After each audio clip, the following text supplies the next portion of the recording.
ہمارے شیخ بتاتے ہیں, شیخ توفیق چودھری جی ذریعہ ہوئے تھے, کہتے ہیں مجھے میں نے تہجد کی ہیبٹ ڈیولپ کرنی تھی اور مجھ سے ہو نہیں پا رہی. کہتے ہیں میں نے پتہ کیا کیا, کہتے ہیں پریکٹیکل اسٹیپس. کہتے ہیں I purchased very expensive and very comfortable جائے نماز. کہتے ہیں جس پہ کھڑا ہونے کا بھی مزہ آتا تھا, وہ فومی اور ہوتی, ٹھیک ہے. پھر میں نے جس روم میں پڑھنی تھی اس کو ڈیکوریٹ کیا ود سم لیمپس, لائٹس, بخور, اور اس کو میں نے وارم رکھا.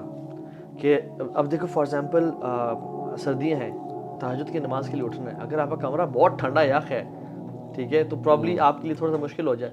تو میں بیسکلی بات کر رہا ہوں اس کو مزید کمفرٹیبل. اور صحابہ نے تو مدینہ کی ٹھنڈ میں بھی وہ پڑھا, وہ ایک اور پیشن کا لیول تھا. But you facilitate yourself in a way, اسے بولتے ہیں making it attractive. Yes exactly. تو اس پہ آپ انویسٹ کریں پیسہ. اب فار ایگزامپل میرے ایک جاننے والے ہیں, ہی spends a lot on his جو ہے نا جاگرز, ٹراؤزرز, سائیکل, بیڈمنٹن کا گیئر, اسکواش کا گیئر اور سب کچھ. کیوں؟ کیونکہ جب وہ انویسٹ کرتے ہیں نا تو پھر وہ اس کی ویلیو بڑھتی ہے. دین ہی از ایکسائٹیڈ ٹو پلے بیڈمنٹن, پھر وہ یوز کرنے کو استعمال میں لے کے آتے ہیں. اور پھر اس میں ریوارڈ بھی رکھیں. جیسے فار ایگزامپل میں آپ کو پرسنل ایگزامپل دیتا ہوں, میرا جو جم جانے کا جو موٹیویشن ہوتی تھی نا, وہ اس کے بعد کا ریوارڈ ہوتا تھا جو اسٹیم اور سونا میں مجھے ملتا تھا, ٹھیک ہے. So whenever I used to think of going to gym, I used to think of the reward کہ اسٹیم اور سونا میں میں ریلیکس بھی کروں گا. سو وہ جم جانا میرے لیے بڑا آسان بن گیا. مزے کی بات ہے کہ ایون ایک دو کتابوں میں بھی یہ لکھا ہے اور اسلامکلی بھی نا, کہتے ہیں اٹس ناٹ کہ آپ نے نا میں نے یہ ہیبٹس ڈیولپ کرنی ہے, you need to know why. And it's آپ نے لائف اسٹائل بات ہے, اٹس اے چوائس کہ یار میری آئیڈینٹی ہوگی, میں یہ بننا چاہتا ہوں, میں یہ ایسا انسان بننا چاہتا ہوں. ہم یہ صحابہ کی سٹوریز پڑھتے ہیں یا ہم سلف صالحین کے پڑھتے ہیں, ہم انسپائر ہوتے ہیں کہ ہم نے ایسا بننا ہے, ٹھیک ہے.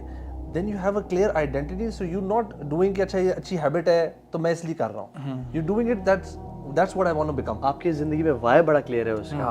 اب پریکٹیکل ایگزامپل لے لیں. فار ایگزامپل اگر دو آپ کے پاس لڑکے آتے ہیں نا الگ ٹائمس پہ, ایک لڑکے کو آپ بتاتے ہیں کہ یار تم کس طرح سے اٹھو, تم نے کس طرح سے وضو کرنا ہے, کس طرح سے تم فیزیبل اپنے لیے بناؤ مسجد پہنچنا اور سارا, ایک یہ شخص ہے. اور ایک یہ شخص ہے اس کو میں کہہ دوں کہ آپ کو پتہ ہے فجر کی 2 سنتیں پڑھنے کا ریوارڈ کتنا ہے. جو شخص پیدل مسجد جاتا ہے اس کو یعنی حدیث میں آتا ہے ریوارڈ پتہ چل جاتا ہے, وہ اپنے گھٹنوں کے بل چل کے جائے, فرشتے درود و سلام بھیجتے ہیں. اللہ کی من صلی الصبح فهو فی ذمۃ اللہ, جس نے صبح کی نماز پڑھی وہ اللہ کی ضمانت میں ہے, پروٹیکشن میں ہے. تو اب یہ دو بندے ہیں, ایک کو میں نے وائی کلیئر کر دیا اور ایک کو میں نے پریکٹیکل اسٹیپس بتا دیے. آپ لکھ لیں, اور میرا اپنا پرسنل ایکسپیرینس ہے, جس کا وائی کلیئر ہے نا, جس کا ریوارڈ سسٹم کلیئر ہے کہ یار اس کی ورچو کیا ہے, وہ فوراً سے پڑھنا شروع ہو جائے گا. اسی لیے تو بار بار آپ کو جب جنت کے بارے میں بتایا جاتا ہے نا, آپ کو جنت کی جو ایٹریبیوٹس ہیں ان کے اندر کیا کیا ہے, وہی پھر جیسے آپ نے بتایا نا, ایک شخص کو بتایا جائے کہ نماز پڑھو گے تو یہ ہوگا, تم نے وضو ایسے کرنا, اور ایک کو اس کا ریوارڈ بتایا جا رہا ہے کہ تمہیں اتنا ریوارڈ ملے گا. سمپل سی آیت ہو سکتی تھی کہ جنت کے لیے کوشش کرو, لیکن اللہ تعالیٰ نے ہمیں بتایا وہ جنت کیسی ہے, عرضها السماوات والارض. آج تم ایک چھوٹے سے ٹکڑے کے لیے محنت کر رہے ہوتے ہو, یعنی اپنے دنیا میں گزارا کرنے کے لیے, وہ جنت ایسی ہے کہ آسمان اور زمین جیسی وائڈ ہے. اور اسکالرس کہتے ہیں کہ یہ صرف فزیکل لیول نہیں ہے, آپ کو اسپرچول لیول پہ بھی, ایموشنلی بھی آپ کو آپ کا جو مائنڈ ہے وہ کھلتا ہے اور وہاں تک لے کے جائے گی, یعنی آپ وہاں پہ گھٹن محسوس نہیں کرو گے.